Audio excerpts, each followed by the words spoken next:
The graves can be found in cemeteries from the East Coast to the West, from the Deep South to the far North, and all states in between. In these cemeteries are found the graves of Confederate soldiers and sailors, men who died in battle, and those who survived the war for Southern independence to live far into the future, to beget generations of their own. Here the graves of unknown privates are found nearby the resting spots of battlefield officers, whose names will never be forgotten as long as a group of men exists known as the Sons of Confederate Veterans.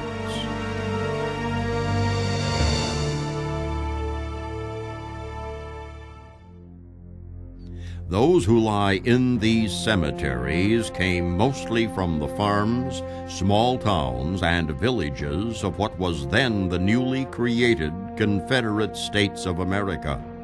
They were the sons, fathers, husbands, and brothers of the South. During the war, to establish a new nation, 800,000 would come forward to defend against an invader. 260,000 would die as a result. These heroes of the South were our ancestors, our forefathers, our blood kin to whom we are forever linked. We, in the Sons of Confederate Veterans, stand in awe of their long-ago bravery and accomplishment, for we are the descendants of men who sacrificed all but their honor.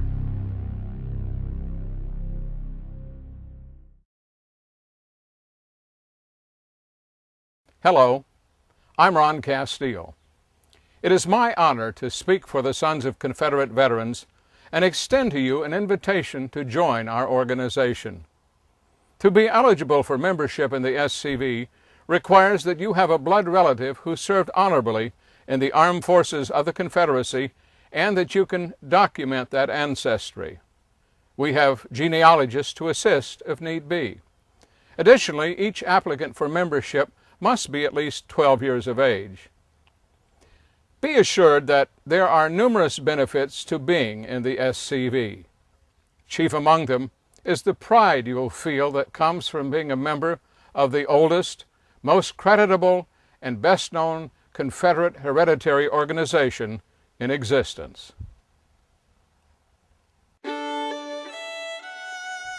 The Sons of Confederate Veterans was formed in 1896. Back in a time when it was nothing unusual to see Confederate veterans in the streets of America's towns and cities, proudly remembering and celebrating their Confederate heritage. Until that time, the aging veterans of the war came together as members of the United Confederate Veterans. The Sons of Confederate Veterans was formed as a direct heir to the United Confederate Veterans. The first commander-in-chief of the Sons of Confederate Veterans was Jeb Stuart, Jr., the son of Confederate cavalry hero Major General Jeb Stuart. Today, Jeb Stuart IV carries on a rich SCV heritage. The Sons of Confederate Veterans is an organization where we can help, as the Museum of the Confederacy is doing in its own way, help preserve that heritage which our ancestors fought for so incredibly hard. And it does, and belonging to the SCV means that I believe in the ideals of honoring our ancestors and honoring the brave deeds that they were involved in, and continuing that perpetuation of that memory even to today. Today's SCV exists to preserve the history and legacy of its heroes, so future generations can understand the events and circumstances that motivated our ancestors to resist tyranny and fight for Southern independence, just as their ancestors did when they fought the British. The SCV is not affiliated with any other organization and rejects any group whose actions tarnish or distort the image of the Confederate soldier or his reason for fighting. To be in the SCV means having the frequent opportunity to engage in a wide variety of programs and activities. Memorializing Confederate heroes and holidays is one of the most popular events in which camps and divisions are involved. Reenactments of one kind or another are popular within the SCV, although one does not have to be a reenactor to be in the SCV. Reenacting is something in which families can participate. The SCV is also deeply involved in education through various programs, including the Sam Davis Youth Camps, which are put on in different parts of the Confederation each year. Managed by the national organization, at these camps, young men are immersed in a week-long education of Confederate history and heritage, and come out a better-off young man because of this unique camp experience.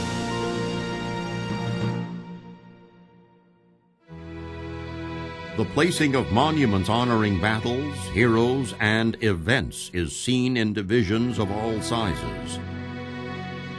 This monument, noting the Battle of Centralia in Missouri, was recently placed at the site where Quantrill, Anderson, and Todd wiped out a troop of mounted Yankee infantry.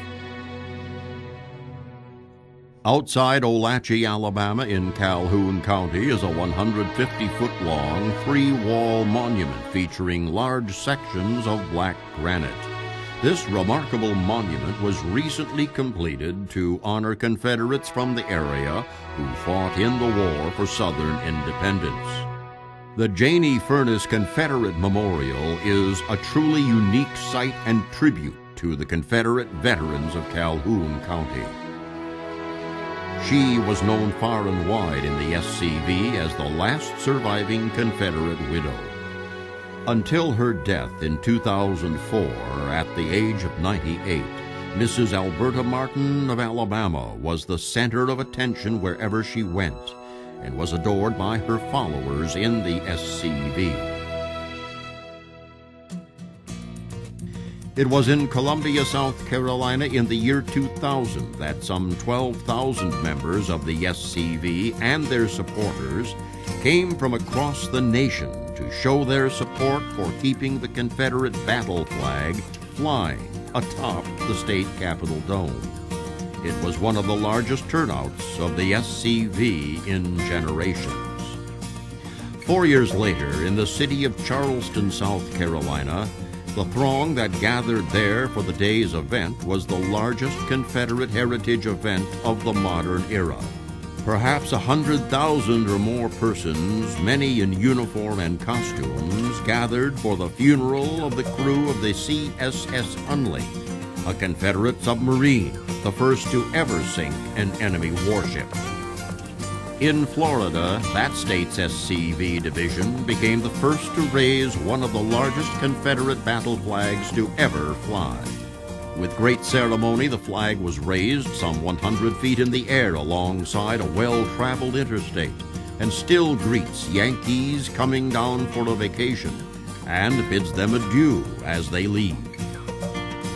In 2005, a large crowd of Confederate heritage supporters gathered as the Alabama SCV raised a giant 32 by 20-foot flag atop a 110-foot pole alongside Interstate 65 just north of Montgomery. Like the Florida flag, this flag is viewed by hundreds of thousands of people each year who travel this main north-south route through Alabama.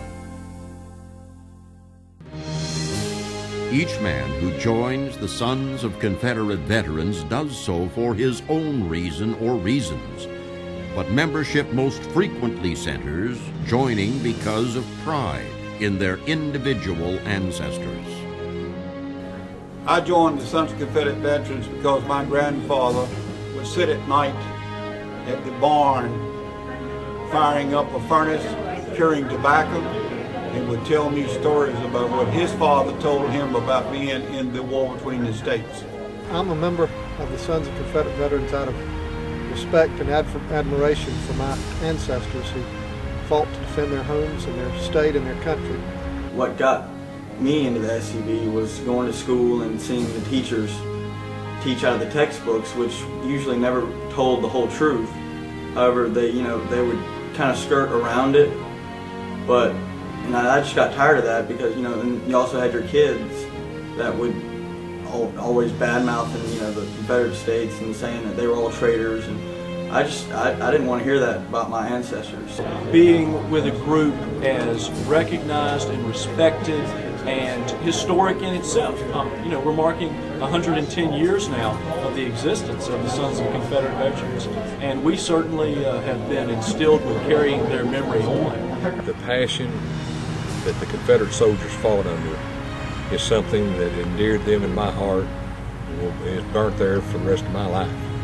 Located at Elm Springs, a restored antebellum home in Columbia, Tennessee, is the international headquarters of the SCV. It is at Elm Springs that all membership applications are processed. Overseeing that procedure is SCV's Executive Director, Ben Sewell. Well, the first thing is to identify an ancestor. That can be either a direct line, a grandfather, great-grandfather, or collateral could be the brother of a great-grandmother or a cousin, any blood relationship, who served in the Confederate Armed Forces. You identify that person by name, by rank, unit, and state. Then you go about providing a simple genealogy linking you to that ancestor, and you also obtain proof of honorable service. That can be in the form of either an approved pension for the Confederate veteran or his widow, or the war service record, which you can obtain from the state archives of the state where he served. If you don't already know who the ancestor is, then the first thing you'd want to do is put your genealogy together. To start a family tree with your name, the name of your mother and father, the name of both sets of grandparents, also of all the sets of great-grandparents, and you can do that by going back probably to the oldest living person in your family and having that person help you put this together. Once you get it as far back as you can, if you have males born between 1835 and 1850, those are likely candidates to have been Confederate soldiers. If you cannot get it that far back, then you may want to contact our genealogy committee who can help you do some of this research.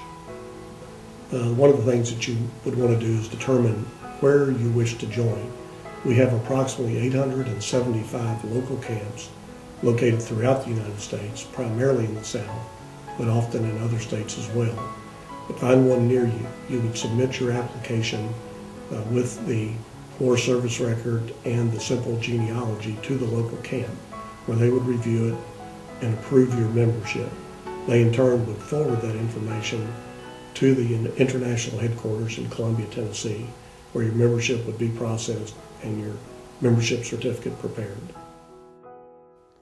I hope you are interested in protecting and perpetuating the ideals of the Confederate soldier. Quite frankly, the SCV needs you now more than ever before. The memory and reputation of the Confederate soldier, indeed all our Confederate heritage, is under attack. This memory, this reputation, the motives for the Confederate soldier's suffering and sacrifice are being purposely disregarded and distorted. Sadly, these attacks are likely to continue on well into the future until political correctness is a thing of the past. Please join the SCV if you are eligible, as we must strongly resist the efforts to harm our heritage, as that heritage may well be destroyed. Thank you for watching, and I wish you success in finding your Confederate ancestor. Deo Vindici, God will vindicate.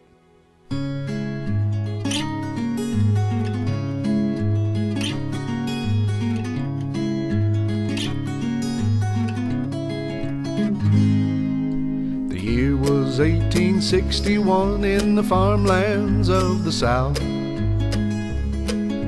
The family was small and poor and lived from hand to mouth. The father told his only boy, "Please, son, don't leave." The boy said, "Dad, I'm sorry, my country's calling me."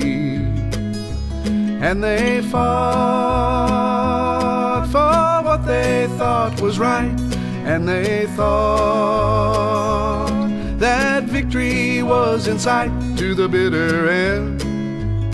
They spilled their tears and their blood, fighting for the South in the cruel Virginia mud.